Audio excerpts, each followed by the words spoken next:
Good evening dear student. आज magnetism start करने जा रहे हैं, जिसमें पहला जो चैप्टर है वह मैग्नेटिक फील्ड है। उसका ये लेक्चर फर्स्ट है। आप लोग को हम कुछ नोटिस देना चाहते हैं 12th बैच के रिगार्डिंग।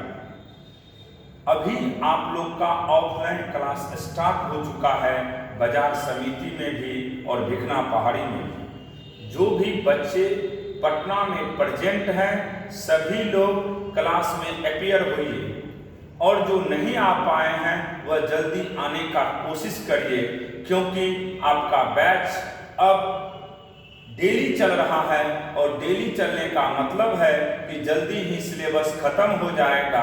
इसीलिए आप लोग से हम बार बार रिक्वेस्ट कर रहे हैं कि जो भी बच्चे घर पे हैं घर से प्लीज पटना आइए और क्लास ऑफलाइन करिए, क्योंकि ऑनलाइन क्लास हम इसलिए नहीं दे रहे थे क्योंकि टाइम का भी अभाव हो जाता है।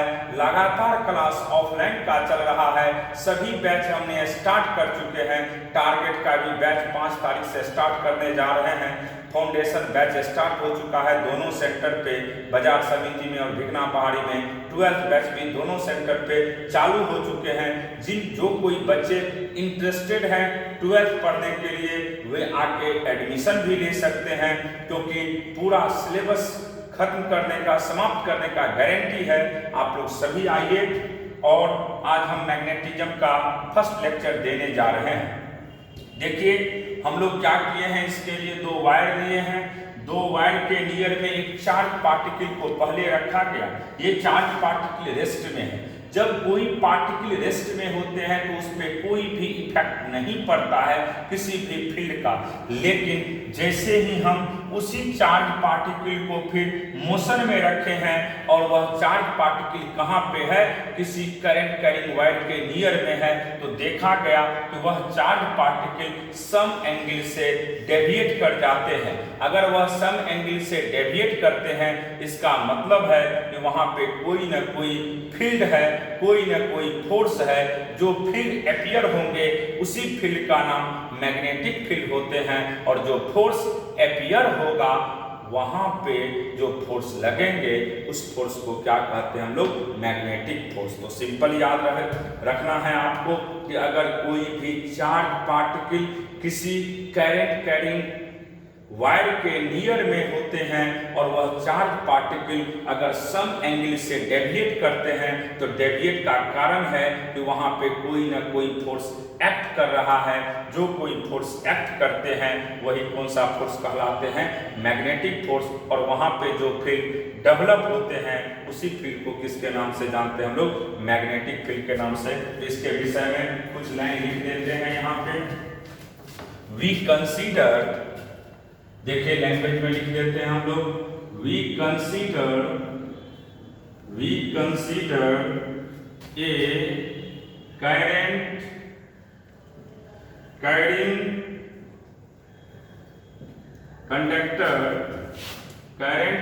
Conductor and a charge which is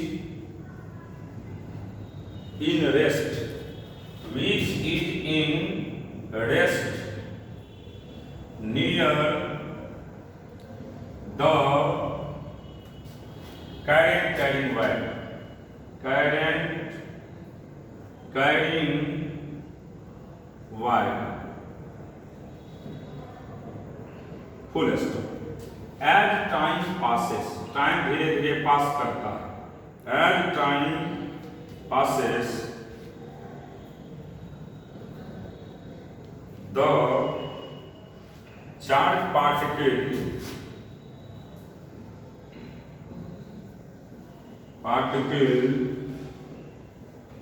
does not move,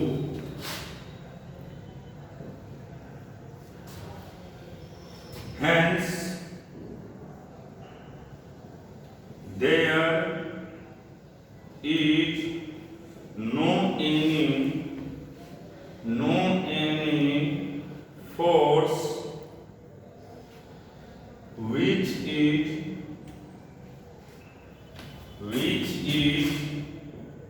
acting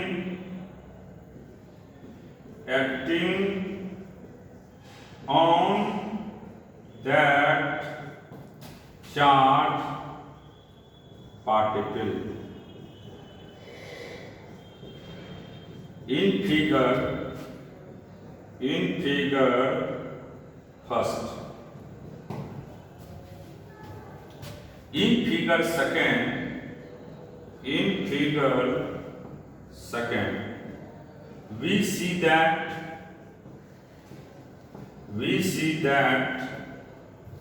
the path of charge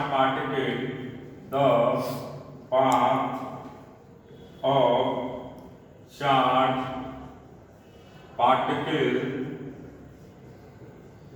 is deviated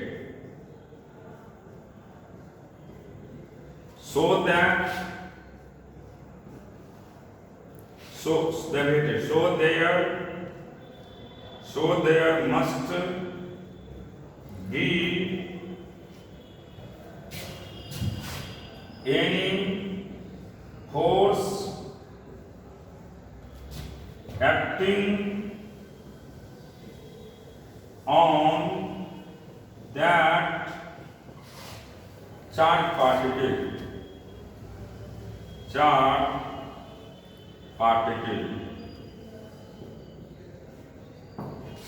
This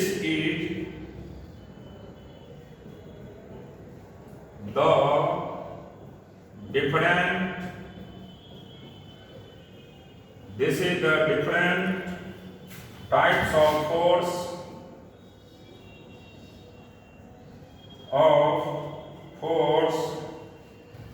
which is only acting on those charge particles. Full stop. Due to any field that is known as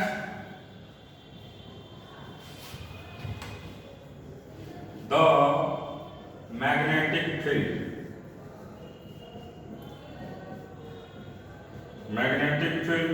Full stop. It is denoted by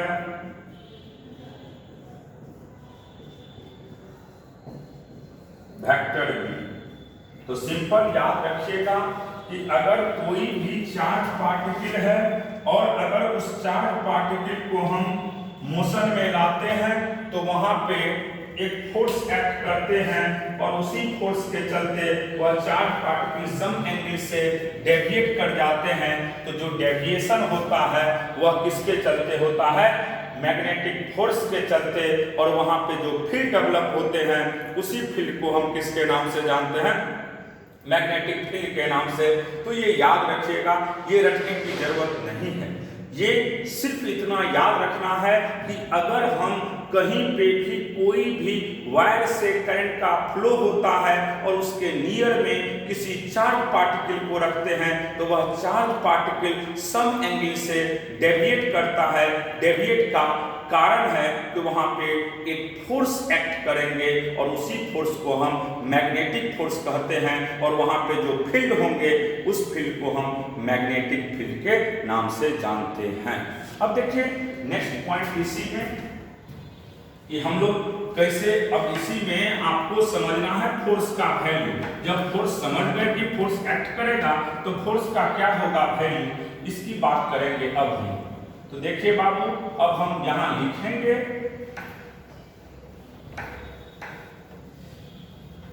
force का value. तो heading दीजिएगा calculation of force acting, calculation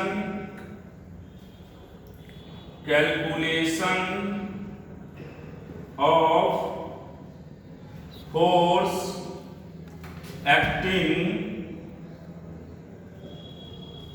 on the charge particle, charge particle on the basis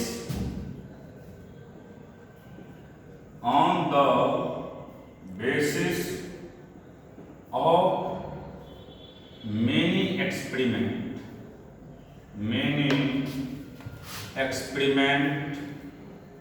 on the basis of many experiment, the magnetic force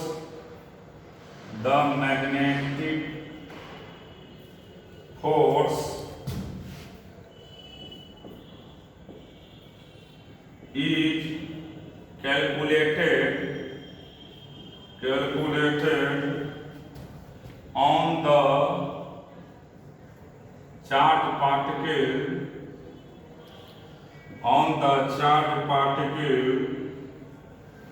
which is given below। देखिए, magnetic force का simple value होगा Fb का value Q into V cross B। Magnetic force का simple value होता है Q into V cross B। अगर कोई पूछ देगा आपसे कि मैग्नेटिक फोर्स का क्या वैल्यू होता है तो सिंपल याद रखिएगा क्या होता है Q into V cross B, Q into V cross B। अगर इसको वेक्टर फॉर्म में लिखेंगे तो Q VB sine theta into n cap होगा। एन कैप एक यूनिट वेक्टर है जो कि रिप्रेजेंट करेगा फोर्स के डायरेक्शन को कि फोर्स किधर लग रहा है। अगर इसको मैग्नीट्यूड के फॉर्म में लिखेंगे तो एफ बी का सीधा वैल्यू होगा Q V B sine theta, Q V B sine theta. ये किस टर्म में हो गया? In form of magnitude. Magnitude की फॉर्म की बात करेंगे तो सिंपल याद रखिएगा मैग्नेटिक फोर्स का एक ही वैल्यू होगा Q V B sine theta. तो याद हो गया आपको कि अगर हम सिंपल फोर्स का फॉर्मूला लिखेंगे तो फोर्स का वैल्यू होता है Q into V cross B. और अगर हम लोग किसके फॉर्म में लिखते हैं इन फॉर्म ऑफ मैग्नीट्यूड तो सिंपल याद रखिएगा कि उसका वैल्यू होगा Q V B sine theta. अब देखिए इसी में पूछता है यूनिट ऑफ मैग्नेटिक फील्ड। लिख लीजिएगा यहाँ पे, सॉरी यहाँ पे लिख लीजिएगा वेयर एफ बी हो गया मैग्नेटिक फोर्स,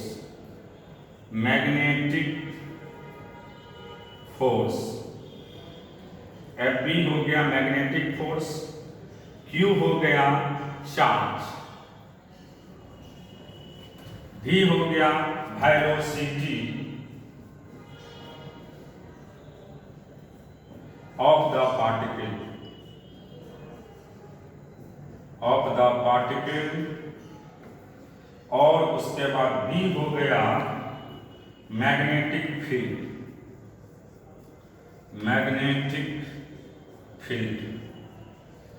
यहां से 12th बोर्ड में एक ऑब्जेक्टिव क्वेश्चन पूछता है।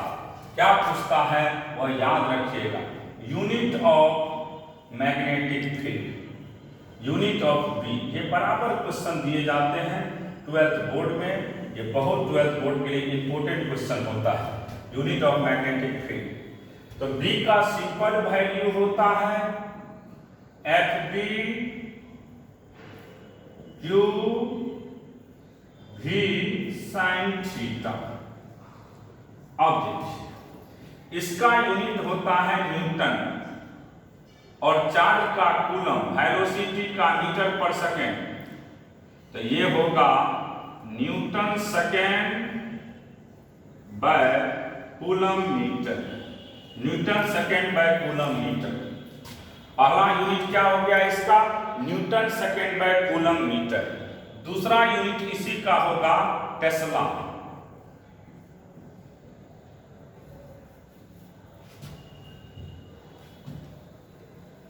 देखिए पहला यूनिट आप याद रखेंगे। पहला यूनिट इसका क्या हो गया? Newton second by coulomb metre, newton second by newton second by coulomb metre. दूसरा यूनिट लिखेंगे यहां पे, और में टेस्ला। तीसरा वेबर पर मीटर स्क्वायर। सबसे ज्यादा यही पूछता है कि टेस्ला किसका यूनिट है, तो सिंपल याद रखिएगा टेस्ला किसका यूनिट है, मैग्नेटिक फील्ड का। मैग्नेटिक फील्ड का टेस्ला एक यूनिट होता है। और कभी कभी पूछता है वेबर पर मीटर स्क्वायर किसका यूनिट है, तो वह भी मैग्नेटिक फील्ड का ही होता है। इसका एक स्मॉलर यूनिट नॉन एसआई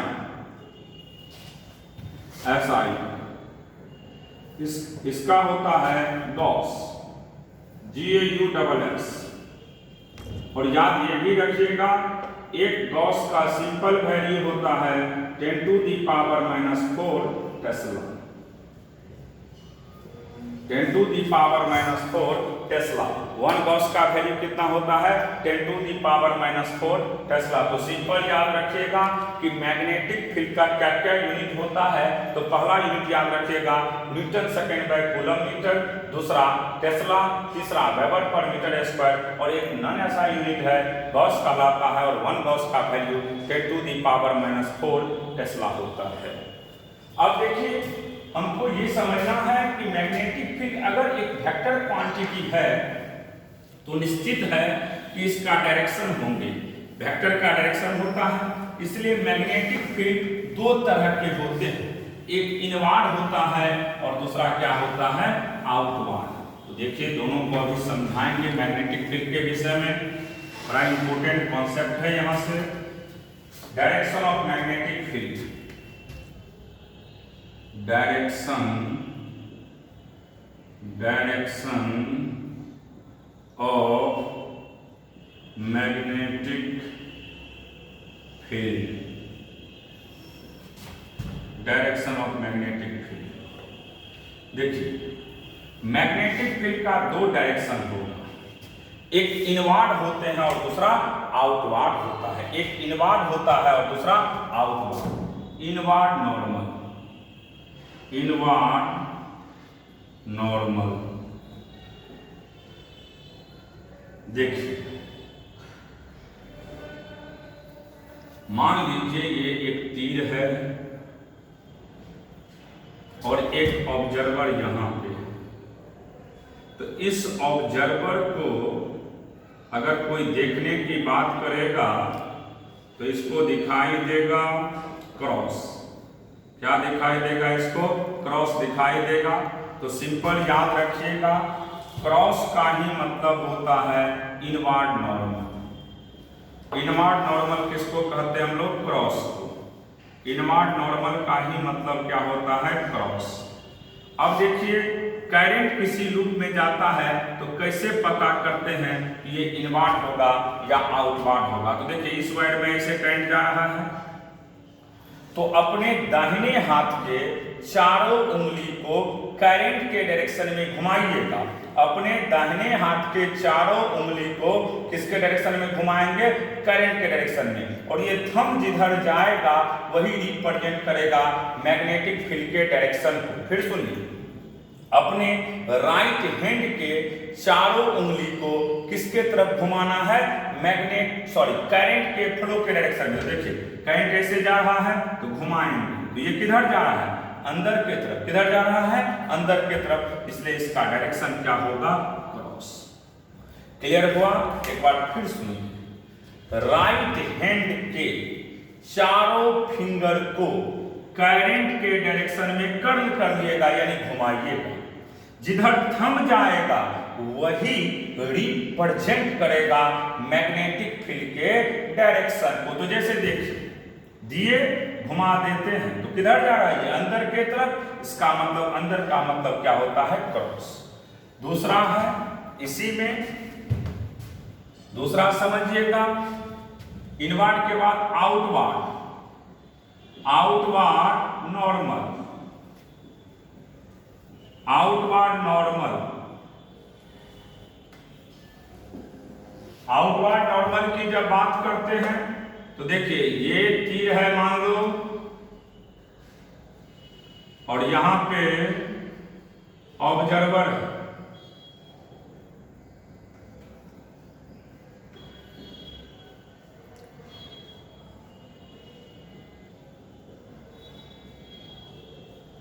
ये ऑब्जर्वर है, इसको दिखाई देगा डॉट।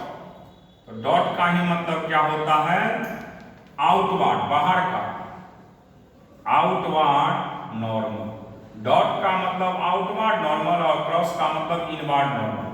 डॉट का मतलब आउटवर्ड नॉर्मल और क्रॉस का मतलब इनवर्ड नॉर्मल। अब देखिए इसमें करंट घूम रहा है तो कैसे लेंगे। अब देखिए बाबू, दाहिने हाथ के चारों उंगली को करंट के डायरेक्शन में घुमाए तो थंब बाहर की तरफ है, इसलिए इसका डायरेक्शन किधर होगा, बाहर की तरफ। तो सिंपल याद रखिएगा कि मैग्नेटिक फील्ड के डायरेक्शन को फाइंड करने का तरीका है कि हम किस हैंड का यूज करेंगे, राइट हैंड का। किसका, राइट हैंड का। किसका, राइट हैंड का। राइट हैंड के चारों उंगली को करंट के फ्लो के डायरेक्शन में घुमाएंगे और जिधर थंब जाएगा वही रिप्रेजेंट करेगा किसके डायरेक्शन को, मैग्नेटिक फील्ड के डायरेक्शन को। यहां लैंग्वेज में भी नोट करके लिख देते हैं कि to find the direction of magnetic field, note करके लिख लीजिए। नोट में लिख देते हैं, टू फाइंड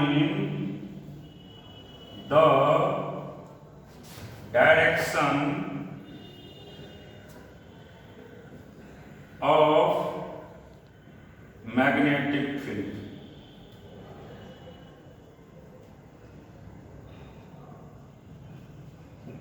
इसके लिए किसका यूज करते हैं बाबू, using right hand. Right hand, all four finger is curve। Curve का मतलब घुमाना होता है। Curve towards the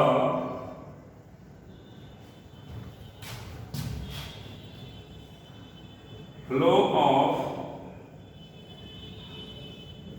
current direction।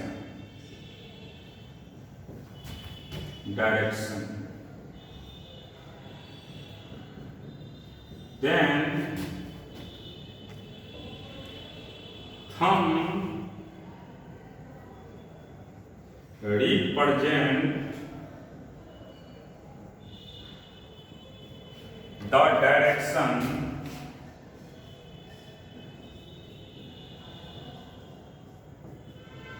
of magnetic field. हमने लैंग्वेज में भी लिख दिए हैं बाबू कि मैग्नेटिक फील्ड के डायरेक्शन को फाइंड करने के लिए किसका यूज करते हैं, राइट हैंड का। किसका, राइट हैंड का, जिसमें राइट हैंड के चारों उंगली को करंट के फ्लो के डायरेक्शन में घुमाते हैं और जिधर थंब जाता है वही रिप्रेजेंट करेगा मैग्नेटिक फील्ड के डायरेक्शन। क्लियर हो गया। अब देखिए इसी में नेक्स्ट कॉन्सेप्ट समझना होगा। ये तो डायरेक्शन था किसका बाबू, मैग्नेटिक फील्ड का। आपको याद ये रखना है कि मैग्नेटिक फील्ड दो तरह के होते हैं, एक होता है क्रॉस और दूसरा होता है डॉट। क्रॉस का मतलब होता है इनवर्ड और डॉट का मतलब होता है आउटवर्ड। क्रॉस का मतलब होता है इनवर्ड और डॉट का मतलब होता है आउटवर्ड। तो ये जब समझ गए हैं तब इसके बाद देखिए deviation of charge particle in magnetic field. Next है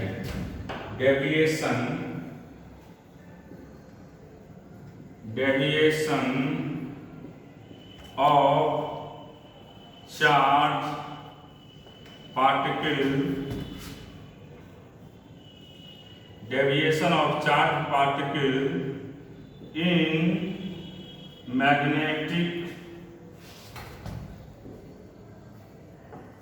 field. Deviation of charge particle in magnetic field. देखिए पहला, मान लीजिए यहाँ पे फील्ड है, ये क्रॉस फील्ड है,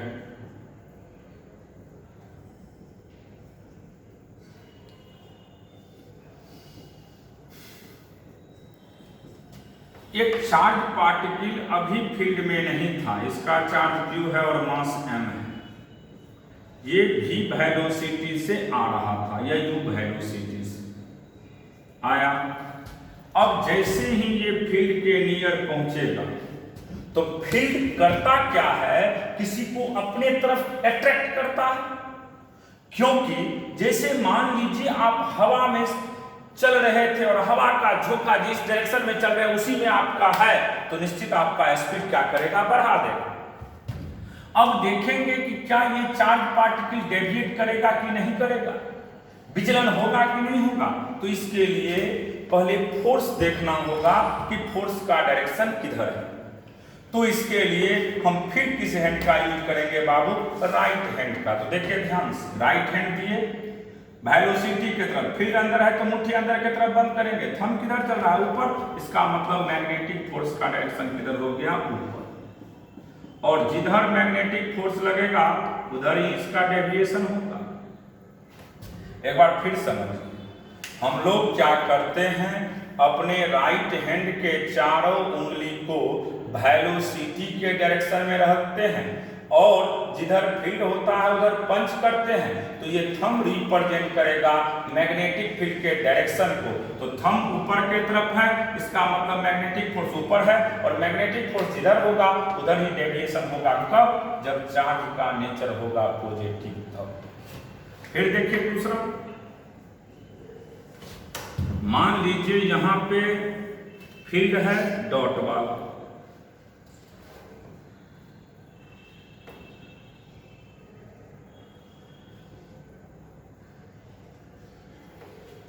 अब देखिए ये भी एक चार्ज पार्टिकल है, इसका भी चार्ज Q है, मास m है, वेलोसिटी भी है। अब देखिए हम अपने दाहिने हाथ के चारों उंगली को देंगे, फील्ड बाहर की तरफ है, मुट्ठी बंद करेंगे तो नीचे है, इसका मतलब फोर्स आपका नीचे लगेगा, और जिधर फोर्स लगेगा उधर ही इसका क्या होगा, डेविएशन होगा। तो सिंपल याद रखिएगा कि मैग्नेटिक फोर्स के डायरेक्शन को भी फाइंड करने के लिए हम किसका यूज करते हैं, राइट हैंड का। किसका, राइट हैंड का। उसमें भी हम लोग क्या करते हैं, वेलोसिटी के डायरेक्शन में अपने दाहिने हाथ के चारों उंगली को देते हैं और मुट्ठी को बंद करते हैं, किधर, जिधर फील्ड होता है, तो थंब रिप्रेजेंट करेगा मैग्नेटिक फोर्स के direction.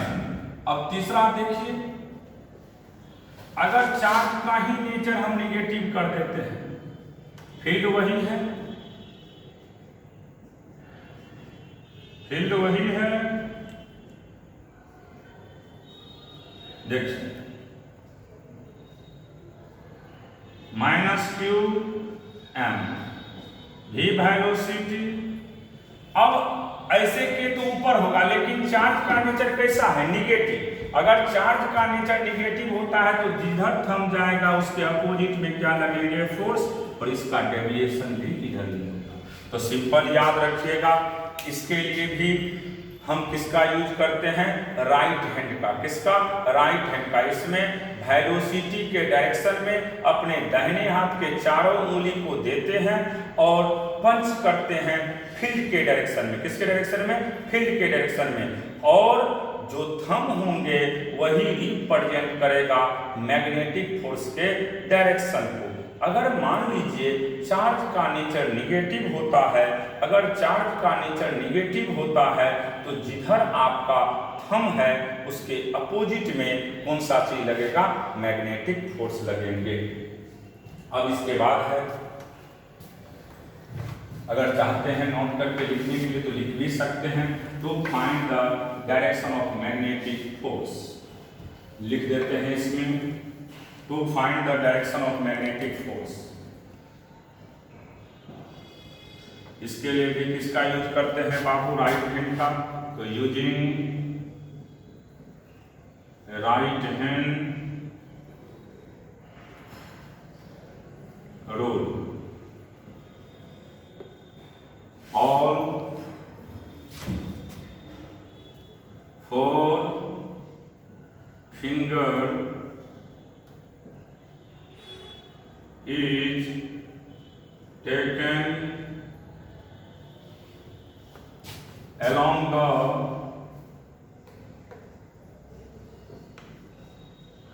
velocity direction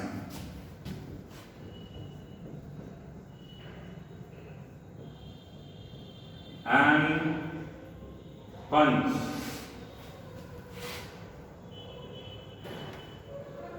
towards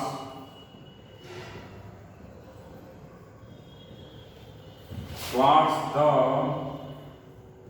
direction of magnetic field.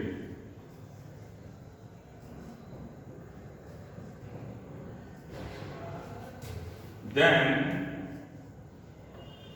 thumb represent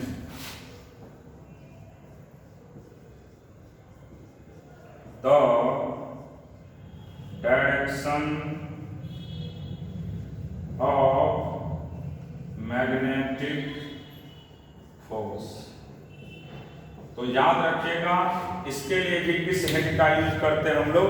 right hand का, जिसमें चारों उंगली को हम वेलोसिटी के डायरेक्शन में देते हैं और पंच करते हैं किधर? मैग्नेटिक फील्ड के डायरेक्शन में। तो थंब रिप्रेजेंट करेगा डायरेक्शन ऑफ मैग्नेटिक फोर्स। ये याद रखिएगा कब? ये जब चार्ज का नेचर पॉजिटिव होगा तब। अगर चार्ज का नेचर निगेटिव होगा तो जिधर थंब जाएगा उसके अपोजिट में क्या होगा? फोर्स। और जिधर फोर्स होगा उधर ही नेट क्या होता है? डेविएशन होता है। तो ये था आपका डायरेक्शन ऑफ मैग्नेटिक फोर्स। अब इसके बाद नेक्स्ट हेडिंग देखिए, कंपेयर करना चाहेंगे हम लोग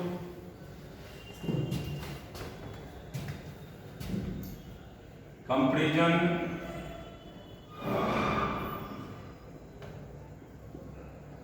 of magnetic field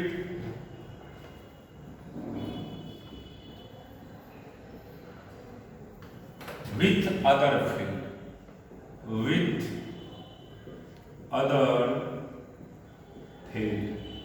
magnetic field को आपको अदर फील्ड से कंपेयर करना है।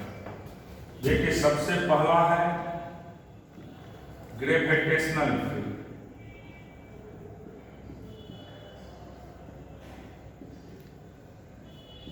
कंपेयर करना है मैग्नेटिक फील्ड को अदर फील्ड के साथ। ग्रेविटेशनल फील्ड देखिए, मान लीजिए यहाँ पे एक फील्ड है, जब फील्ड होते हैं तभी फोर्स लगता है। तो ये ग्रेविटेशनल फोर्स नीचे के तरफ है, फील्ड है तो ग्रेविटेशनल फोर्स भी लगेगा mg।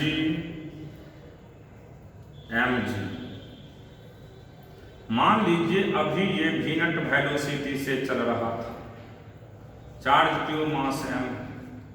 अब जैसे ही ये फील्ड में आएंगे, फील्ड यानी फोर्स इसको अपने तरफ अट्रैक्ट करेगा, और जब ये अट्रैक्ट होंगे तो इधर जाएगा तो यहां मान लीजिए वेलोसिटी v हो गया। तो निश्चित है क्योंकि यहां पे सपोर्ट करता है फील्ड और फोर्स, जब सपोर्ट करते हैं फोर्स तो वेलोसिटी बढ़ता है, इसलिए हम कहेंगे v का वैल्यू हमेशा बड़ा होगा किससे बाबू? v नॉट से। v का वैल्यू बड़ा होगा किससे? v नॉट से। दूसरा है इलेक्ट्रिक फील्ड।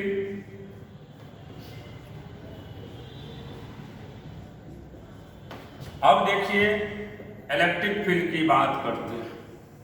तो मान लो फील्ड इधर है, ये हो गया फील्ड, ये फील्ड हो गया, और यहां पे कोई चार्ज पार्टिकल है जिसका चार्ज क्यू मास m है, ये भी v नॉट वेलोसिटी से चल रहा है। आप जानते हैं कि अगर चार्ज का नेचर पॉजिटिव होता है तो फील्ड और फोर्स दोनों सेम डायरेक्शन में होते हैं।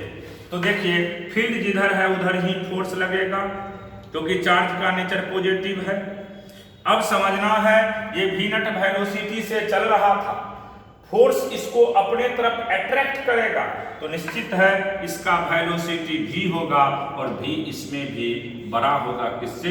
भी नट से। इसका मतलब ये हुआ कि चाहे आप ग्रेविटेशनल फील्ड में रखें या इलेक्ट्रिक फील्ड में रखें, अगर कोई चार्ज पार्टिकल मोशन करता है और फील्ड सपोर्ट करते हैं तो निश्चित उसका वेलोसिटी इंक्रीज करेगा, अगर फील्ड अपोज करता है तो निश्चित उसका वेलोसिटी डिक्रीज करेगा। तो सिंपल याद रखिएगा कि कोई भी पार्टिकल को या चार्ज पार्टिकल को किसी भी फील्ड में रखा जाए और फील्ड अगर सपोर्ट करेगा तो निश्चित उसका वेलोसिटी इंक्रीज होगा और फील्ड अगर अपोज करता है तो निश्चित उसका वेलोसिटी डिक्रीज करेगा। अब देखिए, अब आता है जो पढ़ना है आपको, वह है बाबू मैग्नेटिक फील्ड। जैसे ही हम मैग्नेटिक फील्ड का चर्चा करते हैं, देखिए क्या होगा। मैग्नेटिक फील्ड का चर्चा करते ही दिमाग में तुरंत आ जाएगा कि मैग्नेटिक फील्ड का चर्चा करते ही समझ में आ जाएगा कि हम लोग कैसे बात करते हैं। इसमें बात कर लीजिए डॉक्टर साहब, उनको कहिएगा क्या होता है 10 मिनट में। देखिए यहाँ पे हम तीसरा फील्ड की बात कर रहे हैं, वह है मैग्नेटिक फील्ड। Magnetic field,